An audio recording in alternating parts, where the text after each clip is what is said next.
আপনারা সবাই ছিলেন কিনা। আমি তখন অনাকাঙ্ক্ষিত ঘটনা ঘটে, এটা সমস্ত দায়ভার নিতে হবে প্রশাসনকে। তার কারণ রোকন, বার্মা সাইফুল, তারপর আপনার লাল বাদশাহ, তারপর আপনার এই সরোয়ার বাবলা, আশা করি আপনারা সবাই বুঝতে পারছেন। এরা 4 জন 5 জন যারা আছে, এরা একই গ্রুপে সারাটা চট্টগ্রামের মাধ্যমে ক্রাইম করে। আজকে আপনাদের কিছু কিছু গণমাধ্যম আমরা দেখতে পাচ্ছি, আপনারা ফোয়াও করে প্রচার করতেছেন যে জঙ্গল সলিমপুর সন্ত্রাসীর অভয়ারণ্য। আমি র্যাবের ডিআইজির একটা বক্তব্য শুনছি, ওনাকে আমি অভিনন্দন জানাচ্ছি, এবং পুলিশের ঊর্ধ্বতন কিছু কর্মকর্তাকে আমি অভিনন্দন জানাচ্ছি যে ওনারা দায়িত্বশীল একটা আচরণ করছে, যে এটা আমরা তদন্ত করে দেখবো আসলে ঘটনাটা কি।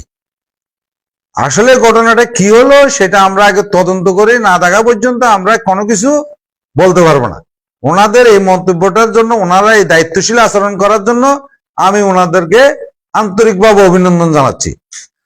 আর এখানে কিছু হাই লেভেলের লোক ঢালাও ভাবে অভিযোগ করতেছে যে এখানে সন্ত্রাসী আছে, সন্ত্রাসের অভয়ারণ্য হয়ে গেছে। আর ভাই, আমি জায়গা তো কিনে লইছি, আমি বসবাস করি এখানে, আমার চাপকাবলার দলিল আছে, আমি কোনো সরকারি খাস জমি থাকি না, আমরা আমাদের নিজস্ব দলিলভুক্ত জায়গার উপরে আমরা থাকি। সন্ত্রাসীর অভয়ারণ্য কারা কারা আছে, কারা এখানে ক্রাইম করে, আজকে আপনাদের মাধ্যমে আমরা প্রশাসনের কাছে একটা সিজার লিস্ট চাবো, যে আপনারা এইভাবে আপনারা আমার কথাও বলি, আমি কি ক্রাইম করে আপনি নির্দিষ্ট করে দিবেন। হ্যাঁ, যেন নাম কি রোকন বলছে যে আসিন ভূমিদস্যু। আর ভাই, খালি আমি মানুষের ভূমি দখল করি, আমার আর কোনো খাইতে কোনো কাজ নেই, আর কোনো ক্রাইম আমি করি না, শুধু খালি মানুষের ভূমি দখল করি। এছাড়া আমার বিরুদ্ধে আর কি অভিযোগ আছে? আর আমি কার ভূমি দিয়েছি? আমি কি রোকনের বাড়ি দখল করতে গেছি? রোকন সারাটা চিটাং শহরের মাধ্যমে তাণ্ডব চালায় যায়, আপনার সীতাকুণ্ড এরিয়ার মাধ্যমে। সে কোন এলাকার থেকে চাঁদানালয়, কার থেকে চাঁদানালয়, ডিসি বাগ থেকে শুরু করে, সলিমপুর থেকে শুরু করে, তার আশ্রয় ফশ্রয় দাতাকে আমরা বর্তমান যে বিএনপির মেইন কেন্দ্রীয় নেতা আছে, আমি আমার ভাইয়ের কথা বলে আমি, অথবা এই এলাকার একজন বাসিন্দার কথা বলবো, সে যখন ক্রাইমে সংযুক্ত হয়ে যাবে তারে আমি আশ্রয় ফশ্রয় দিলাম, যখন আপনার কোন ঝামেলাত পড়ে যাবে তখন আমি বলবো আমি এর চিনি না। এই কথা আমরা মানতে রাজি না। আমার আশ্রয় বস্ত্রটাকে যদি কেউ যদি ক্রাইম করে, আমি তারা চিনবো না, আমি দায়সারা ফারই যাব, এটা কোনো যুক্তিসঙ্গত কথা না। আমি বহিষ্কার হয়ে যাব, 3 দিন পরে আমার বহিষ্কার প্রত্যাহার হয়ে যাবে, 6 দিন পরে আমি আবার অদে আগের জায়গায় ফিরে আসলাম। হয়তো আমার কথাটা আপনারা নেগেটিভ ভাবে নিতে পারেন, যে উনি এভাবে কেন বলতেছে। এই রোকন একজনের কারণে আজকে চিটাং শহরের মাধ্যমে বাবলা সরোয়ার, তারপর আপনার বার্মা সাইফুলের সাইরো ভাই শাহিনের সাথে আপনি দেখেন আসলাম চৌধুরী একাধিক ছবি আছে। আমার একটা ছবি দেখান, আসলাম চৌধুরী আমি একসাথে জেল কাটছি।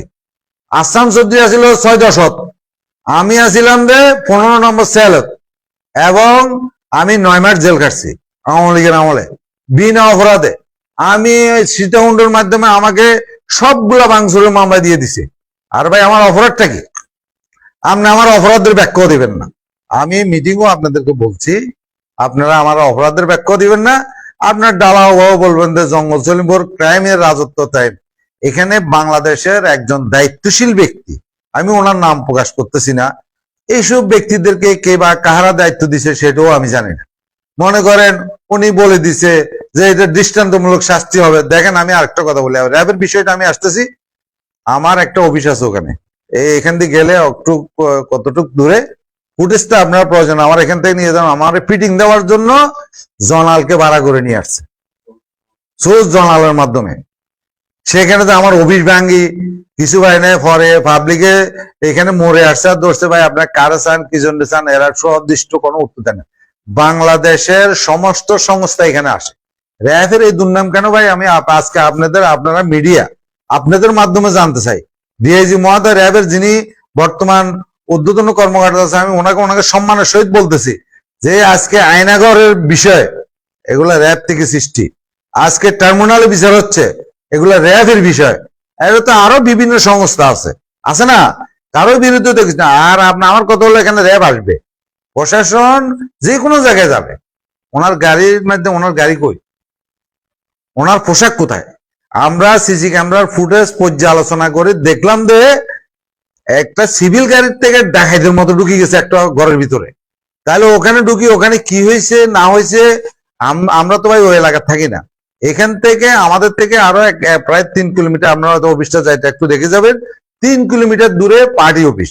আসাম চৌধুরী নিজে এখান থেকে লোক ডাকে নিয়ে বলছে যে তার পার্টির কার্যক্রম চালাবার জন্য। ওখানকার মানুষই মিলে, আমার এখানেও বিএনপির অনেক লোক আছে, হয়তো তারা কেউ কেউ এখানে মিলেমিশে যাইয়া তাদের অফিসটা উদ্বোধন করতে চাচ্ছে। এই অফিসটা উদ্বোধনের টাইমে আপনি এইভাবে যাইয়ারে ঢুকি যে গেছেন এখানে আসামিকে, আমরা তো আসামির নামও কেউ প্রকাশ করেন এই পর্যন্ত যে আমরা অমুক আসামিকে ধরতে আসছি। আমাদের কাছে তথ্য আছে, আমরা নাম সহ প্রকাশ করে দেব। 10 লক্ষ টাকার বিনিময়ে ওনারা এখানে আসছে। ভাই লোভ ভালো, অতি লোভ তো কারোর জন্য মঙ্গল না। 10 লক্ষ টাকার বিনিময়ে এখানে আসছে, এবং কারা কারা এই ডোনার হয়েছে, কারা কারা এই চাঁদা দিছে, তাদের লিস্ট আমরা কালেকশন করছি। এবং ডিসি পার্কে ওরা কতক্ষণ অপেক্ষা করছিল গাড়ি এগুলা।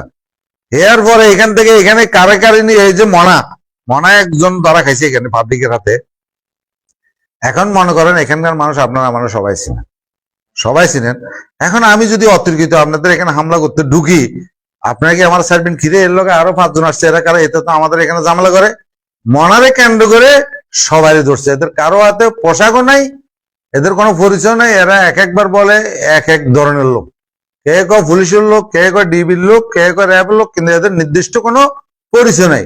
আমরা ফুটেজটা ভালো করে টানি দেখলাম, মুসলিমেন এখানে যারা মানে পার্টি অফিসের ভিতরে যারা আছিল, যা হয়েছে তাদের সাথে হয়েছে।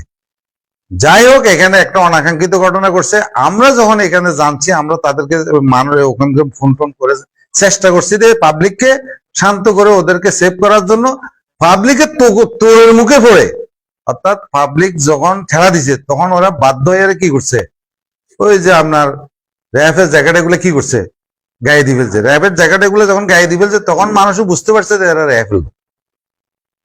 তাহলে ভাই আপনি একজন সরকারি সংস্থার লোক, আপনার দায়িত্ব থাকবে সবার ঊর্ধ্বে। আরে আপনি যাদেরকে ধরতে আসছেন ওদেরকে ধরে নিলেন, আপনি এদেরকে ফিটিং দিলেন, এরা তো জেলে আর মরে যাবে না, এরা তো কোনো না কোনো সময় বাইরে যাবে। এই যে অনাকাঙ্ক্ষিত একটা ঘটনা ঘটে কারো প্রাণ চলে গেল বা কে ক্ষতিগ্রস্ত হলো, এই দায়ভার কে নিবে? আমি মনে করি এটা প্রশাসনের দুর্বলতা। তার কারণে এই রোকনকে গ্রেপ্তার করার জন্য আমি মাঠে মিটিং এর মাধ্যমে বলে দিছি যে রোকনকে গ্রেপ্তার করা হোক, রোকনের অবৈধ অস্ত্র যেগুলো আছে এগুলো উদ্ধার করে ফেলালে সমস্ত ঝামেলা শেষ হয়ে যাবে। কিন্তু প্রশাসন সেটা করে না। কেন করে না? প্রশাসনের অর্ডার নেই। আর ভাই আপনি আইন শৃঙ্খলা বাহিনী, আপনার অর্ডার লাগবে, হ্যাঁ তো অর্ডার লাগবে, আপনি ধরতেছে না। আমরা এটা নিয়ে আর বেশি কি বাড়াবাড়িও করতেছি না। শুনেন, আপনারা মিডিয়া যারা আছেন আপনারাও জানেন, এখানে না জানার কিছু নেই। কিছু কিছু মিডিয়া আমরা ওদেরকে হাইকোর্টের তলব করব, হাইকোর্টের মাধ্যমে আমরা ওদের থেকে জানতে চাবো এখানে ক্রাইম কারা করে, তাদের সুনির্দিষ্ট তালিকা আমাদেরকে দিবে, আমরা প্রশাসনকে ডাকে বুঝে দিব। আপনি ঢালাও ভাবে আমি যদি ক্রাইম করে যান, বিভিন্ন জায়গায় প্রশাসন অভিযান চালায়, রাউজান চালাইছে বা আমার বাড়িতে চালাইছে, আপনাকে গ্রাহ করছে, আপনাকে ধরছে, এটা এক বিষয়। টোটাল আপনি জঙ্গল সলিমপুরে বলছেন যে এটা ক্রাইমের অভয়ারণ্য, এটা তো এটার এই বক্তব্যগুলোর বিষয়ে আমরা প্রতিবাদ জানাচ্ছি আবারও। আর যদি এখানে যদি কোনো ক্রাইমের লোক থাকে আপনারা আমাদেরকে সিজার লিস্ট দেন। আর না ওখানে ঘটনা কারা করছে, কে কিভাবে, আমরা তো জানি রোকন বাহিনী হামলা করছে, 30 জনে চাঁদা দিছে, চাঁদা দিয়ে র্যাবকে ভাড়া করে নিয়ে আসছে।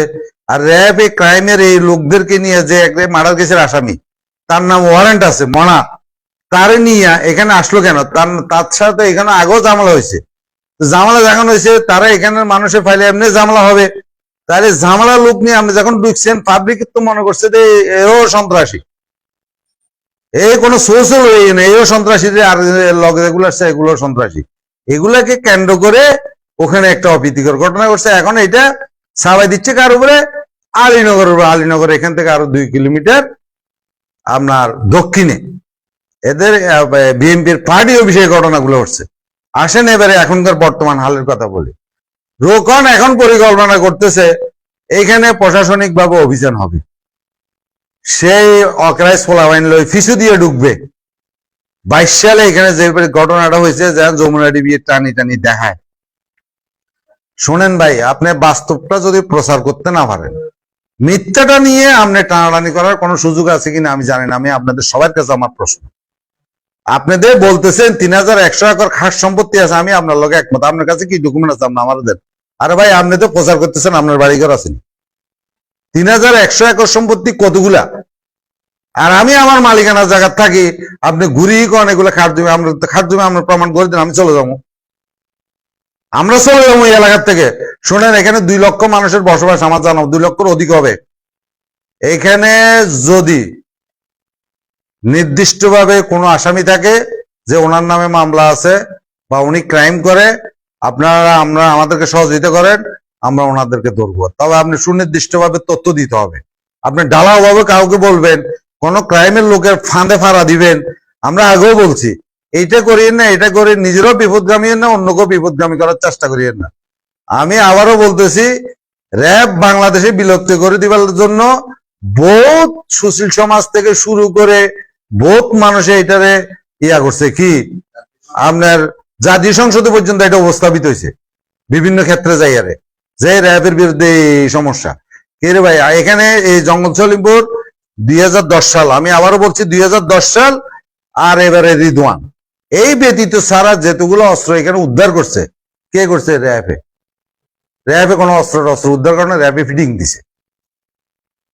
ওই যে যারা ফিটিং দিয়ে দিতে অভ্যাস হয়ে গেছে, এই ফিটিং দিয়ে দিতে এরা ফিটিং দিছে, এরা বেচা যায়, এরা ফিটিং দেয়। আমার অফিসের ফুটেজটা আপনারা নিয়ে যাবেন দয়া করে। আমরা বলছি তো এগুলো বার্মা সাইফেলের লোক। শেষ পর্যন্ত এটা যাতে অনলাইন মিডিয়া টিডিয়া যখন আসছে, র্যাবের এক লোকে বলতেছে এরা তো আমরা। তা আপনারা আমাদের অফিসে কি জন্য গেছেন? অনার জবাব দেন। কি আমার বিরুদ্ধে অভিযোগ ছিল? পিছনে দেখবেন ব্যাগ ট্যাগও আছে ওনাদের, সব সিভিল। এখন আপনার গাড়িও নাই, আপনার পোশাকও নাই, আপনার পাবলিকের তোড়ের মুখে পড়ে যেতে আপনি এভাবে মানুষ নিয়ে মানুষ ঘুম করে না। আপনারা বলেন, আমরা তো মিডিয়া, আপনারা তো বহুত জায়গায় বহুত সংবাদ কভার করেন, এভাবে তো বহুত মানুষকে রাস্তা থেকে তুলে নিয়ে গুম করে ফেলছে, মানুষের কোনো খোঁজ খবর নাই। আর আমার বিরুদ্ধে যে অপপ্রচারটা চালানো হচ্ছে, আমার অপরাধটা কি সেটা ব্যাখ্যা করতে হবে। যে অপপ্রচার চালানো, আমি সন্ত্রাসী ক্রাইম, আমি কি ক্রাইম করছি, কি সন্ত্রাসী করছি, এটা সুনির্দিষ্ট কোনো তথ্য নাই, কোনো ব্যাখ্যা করে না। আর জঙ্গল সলিমপুরে এটা করছে, হ্যাঁ আমরা এই বর্তমানে চ্যালেঞ্জ দিব, জঙ্গল সলিমপুরে কোনো ক্রাইম নেই, কোনো চাঁদাবাজি নেই।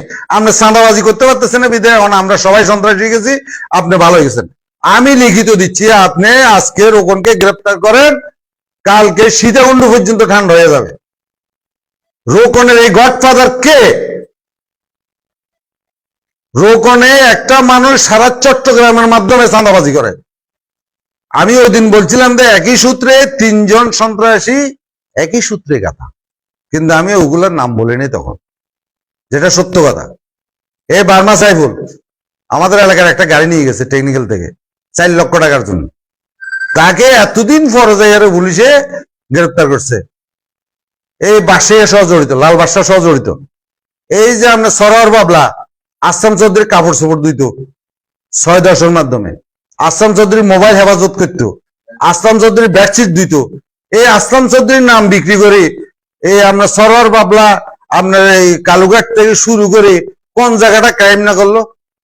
আজকে হয়তো আমার কথাটা আমার বিপক্ষে চলে যাচ্ছে, যেটা বাস্তব কথা হচ্ছে। আসলাম চৌধুরীর সাথে আমার পরিচয় কোথায়? জেলখানায় চোখ দেখা দেখি 9 মাস পরিচয় ছিল। আমি পার্টির কথা বাদ দিলাম, আমি পার্টি করি, আমি আগেও বলছি আমি পার্টি করবো, আমি দল করবো, বা আমি বিএনপি কে ভোট দেবো, কারে ভোট দেবো, এটা আমার ব্যক্তিগত বিষয়। কিন্তু আমি যখন বিপদে পড়ে যাবো, আপনি আমার চিনেন না, তাহলে আমি এসব দল করতে যাবো কেন? এসব ঝামেলা ফাঁকাইতে যাবো কেন?